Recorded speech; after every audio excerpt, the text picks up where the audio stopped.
Intervals. So fun, so fun. Hey everyone, Kev the Trainer here. In today's video, I'm going to be sharing with you my very first Peloton ride. It was with Emma Lovewell for her 30-minute holiday ride, and it was so much fun.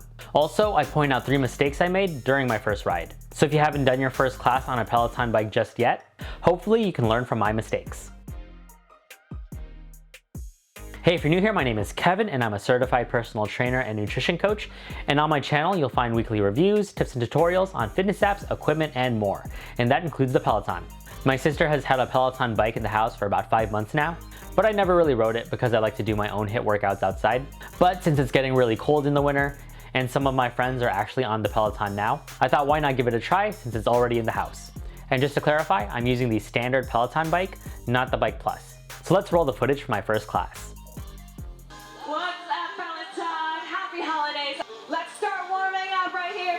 We got a 3-minute warm-up. 35 Cadence, 90 to 100. Hands up the ends of the handlebars, hips over the pedals. 3, 2, 1, let's go. Intervals. So fun, so fun. I'm right here with you. I'm already sweating like a lot.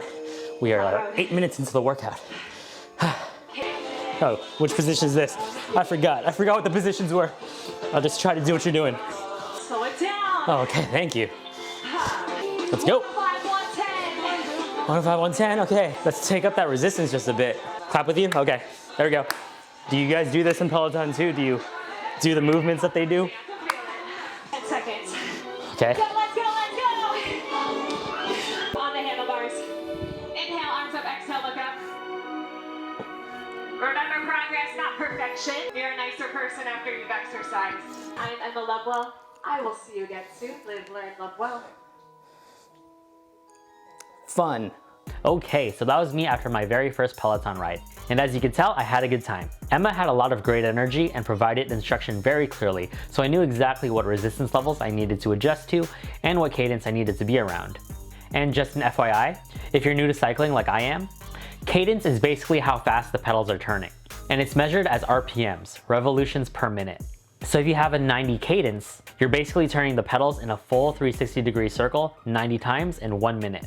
And resistance is how heavy the pedals feel. And something I really liked about the class was that you could actually see the ranges you should be between for those 2 levels of effort.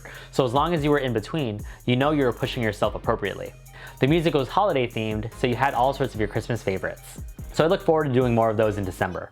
The class began with a warm-up, then onto intervals, which were a nice mix of high resistance and low to mid cadence, and low resistance and high cadence. And that comprised most of the workout. And something I thought was really fun was the finisher at the end, which had music from Home Alone. And it was the scene when the family is running through the airport, and basically you're pedaling as fast as you could. Let's go. And I thought it was a really good example of how Peloton uses music to sync with the workouts. And finally, the session ended with a nice stretch over the bike. It was cool seeing that there were other riders in the session with me. It wasn't a live class, but it definitely makes it feel like you're not working out alone. And even though Emma was a recording, the way in which she communicates with you through the screen is as if she's really there coaching you.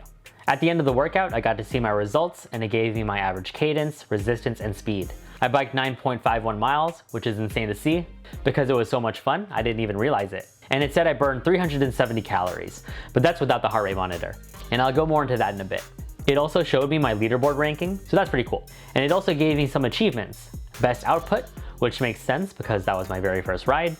My first ride, because it was my first ride.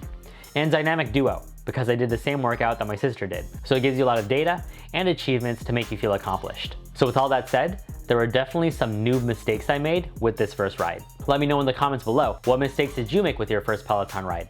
And if you haven't gone on a ride yet, let me know in the comments when that's gonna be. So let's talk about my mistakes. Number 1, riding positions. So when you get started on your Peloton bike, there's a nice tutorial that walks you through everything.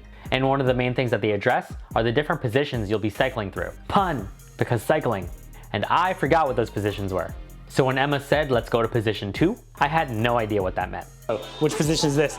I forgot what the positions were. And the camera angle didn't give me the best view of where her hands were, so I was just kind of winging it. There are 2 main positions I was in during that ride, and it was either sitting or standing. And I know it's definitely more intricate than that. So I highly recommend if you're a beginner that you take a look at that tutorial and really understand what those 3 positions are, so you're not lost like I was. Number 2, seat positioning.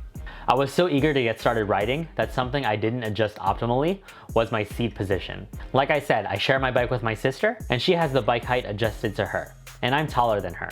Yet, out of sheer excitement, because I was able to still kind of pedal through, I figured, hey, it's fine. But during the ride, I noticed I wasn't getting a great extension out of my legs as I was pedaling. And that's something that definitely needs to be adjusted. I was too into the workout to change it at the time, and I was also locked into the pedals. And I can tell you that after having your first successful clipping in on the pedals, you don't want to get out until you absolutely have to. Okay. So I just went with it. So definitely don't follow my lead, you'll have regrets. But definitely make sure to adjust to a position where you're most comfortable and you're able to get the best range out of the pedals. Again, there's some tutorials that Peloton has, so make sure to watch those. Number 3, Apple Watch pairing. Oftentimes I get a notification on my watch when a friend completes a Peloton workout.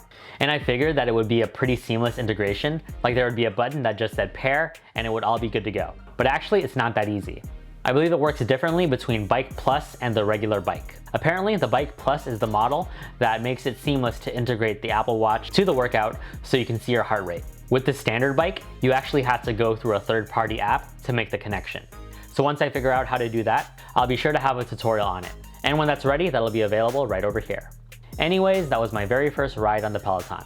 Overall, I had a really great time. It's a fun way to burn calories with music and guidance from a trainer right at home. And I look forward to riding some more. So now that I'll be riding more often, be sure to like and subscribe for more content like this. Thanks for watching, and I'll see you in the next one.